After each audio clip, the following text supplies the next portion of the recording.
अस्सलामुअलैकुम सामीन। यकुम ज़िल-हिज्जा की तारीख़ शुरू हो चुकी है, 19 जून है। ख़बर का उन्वान है, भोपाल में 3 नौजवानों का पुलिस ने जुलूस निकाला, उनके मकान भी गिरा दिए। ख़बर तफसील से सुनिए। ये मामला भोपाल के इलाका टीलाज मालपुरे का है। तीनों नौजवानों का नाम है फैज़ान, साहिल और समीर। इन तीनों पर इल्ज़ाम ये है कि इन्होंने अक्सरती फ़िरक़े के एक नौजवान के गले में पट्टा बांधा, उसको घुमाया, उस पर मज़हब बदलने के लिए ज़ोर ज़बरदस्ती की, कुछ गलत बातें कहलवाईं।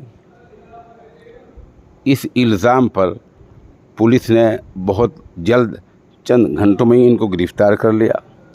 इनका जुलूस निकाला, जैसे कि वीडियो में आप देख रहे हैं। उधर नगर निगम ने इन तीनों के मकानात भी गिरा दिए हैं।